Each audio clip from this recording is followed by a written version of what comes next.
gabi sa ating lahat. Hello.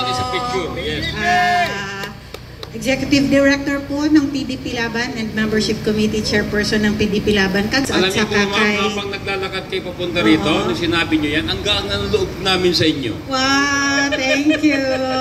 Oh, go ahead. Hindi, tsaka sabi ni VP Inday, iparinig ko daw ito sa inyo. Kasi bigay siya ng video message. Alam niyo naman na kulang ng tulog ang ating VP Inday, ano? Kaya, andun na po siya sa loob at meron po siyang mensahe. Pwede ba ito i-play ko? Paano ba natin ito i-ano? Teka, nasaan ba ang ng mic mo dito? Sa taas, sa baba? Yun, ano. Teka, try mo. Sige, play natin.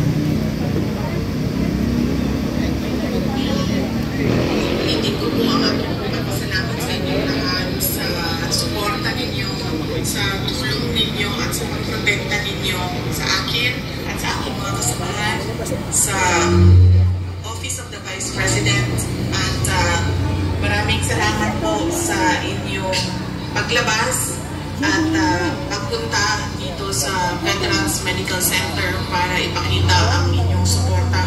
Alam ko lahat kayo merong kailangan na gawin ng mga importante sa buhay ninyo. Alam ko lahat kayo kailangan maghanap buhay, pero nandiyan kayo para sa amin, para sa bayan.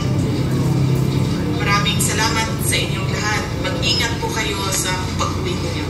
Ayan, kayo naman. Oy, say hello. Para ano. Ay po kayo. Salamat po sa suporta. Kompleto ang PDP. Ayan. Kita mo yung mga picture na kay VP. Ayan po. So, love na love po tayo lahat ni VP Inday, ano. And napakalaki ng kanyang pasasalamat sa ating lahat na nandito para bantayan ang hindi lamang si Pangulong Duterte, VP Inday, si Attorney Lopez, kundi bantayan ang bawat isa sa atin. Kasi, oy, teka lang, bakit ka na nagkakaway? Dapat tumayo ka muna dito. Nandito si Jimmy Bondok. Gagagaling lang namin, kompleto po kami doon sa loob kanina. Si Jimmy, Attorney Jimmy Bondok. Ayan mo, para kompleto tayo dito. Si Attorney JB Hinlo, yung ating isa pang senatorial candidate. Si Kuya Ipe, kanina nandun din sa loob. Si Senator Bato, si Senator Bongo, si Congressman Marcoleta. Ayun, so binisita natin si Attorney Lopez, ano, at saka pinakita natin ang ating suporta. At sobrang tuwa ni VP Inday na nandito kayong lahat. Kaya sabi niya, sabi niya, pwede bang kumuha ka ng message tapos ipadala mo at ipakita sa inyong lahat dito kasi hindi na daw siya makalabas. So, love na love po tayong lahat ni VP Inday, kaya hindi tayo nagsasawa dahil pinakita niya ang pagmamahal sa ating bayan. At alam nyo, yung kanyang ginawa na pagprotekta kay Attorney Zulaika Lopez ay ganoon din ang pagprotekta na ipinapakita niya para sa bawat isa sa atin. So hindi ito pangkaraniwan na katangian ng isang leader, kundi ito ay isang kahanga-hanga dahil kadalasan ng mga leader anong ginagawa?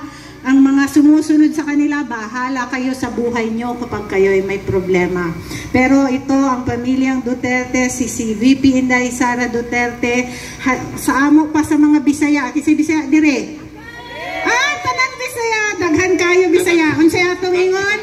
Dupahan ta ka para dili ka mabutang sa peligro. Ibig sabihin, ilalatag ko ang sarili ko bago merong panakit o pinsala sa iyo. And that is one of the very best qualities of our Vice President, ang nararapat na Pangulo ng Pilipinas. Duterte! Duterte! Duterte! Duterte! Duterte! Okay lang ba si Attorney JB naman, kasi kagagaling lang din nito sa loob. Ayan, ka JB! Salamat ka, Astra. Aga na subong, no? Alin pa ko sa Negros. Galing pa sa Bacolod City. kaupod ko si Al Gonzaga.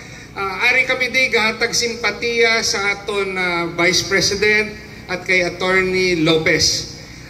Kaupod ko si Ka Jimmy. Nagbisita kami, upod si Senator Bongo, si Senator Bato, si Ipe, Kuya Ipe. Kagina, upod man namon si Attorney Raul Lambino sa Clark. May evento ang PDP laban. Ang Pilipinas subong ara sa crossroad. Kinahanglan ang tada isa sa aton usaron ng aton konsyensya, gamiton ang aton tagipusoon, kag ipakita ang aton pagpalangga sa aton bayan Pilipinas.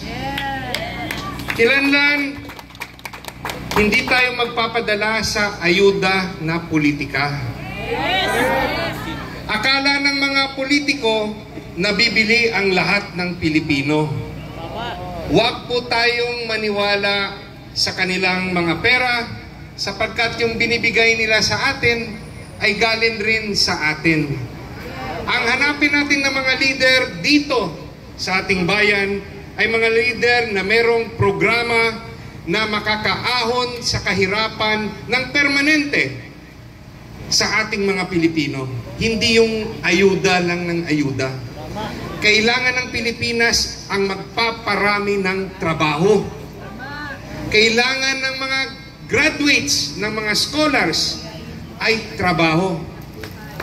Kailangan natin puksain ng totoo ang korupsyon. Paano uunlad ang bayan natin kung ang ating mga leader, yung utak nila kapangyarihan at pera? Ang demokrasya ay nagbibigay sa atin ng pagkakataon na baguhin ang Pilipinas. Ito po yung mangyayari sa 2025 sa ating mga eleksyon. Kailangan rin ng ating bayan na ma-reforma ang ating edukasyon. Hindi lang po academics, bagkus kailangan natin ng subject na magpapatupad ng Philippine patriotism o yung pagmamahal sa bayan at yung pagmamahal sa kapwa-tao. Tayo nandito, pinapakita natin na buhay ang demokrasya, sinusuportahan natin ang ating Vice Presidente at si Attorney Lopez na siyang nagpakita na meron pa palang Pilipinong may mga nagmamahal sa ating bayan. At kasama kayo ron kasi nandito kayo kahit umaga na. Salamat po sa inyo tanan. Halin sa Visayas, halin sa Bacolod, kag sa Negros, maayong aga. Thank you very much from Team PDP Laban. Okay, maraming salamat po. Okay, kasama po si Attorney Jimmy Pondo. Salamat po. Okay, God bless po. Ingat po kayo. Okay, naramdaman niyo po ba yung mensahe ng ating Vice Presidente? Okay, kumpiyansa po kami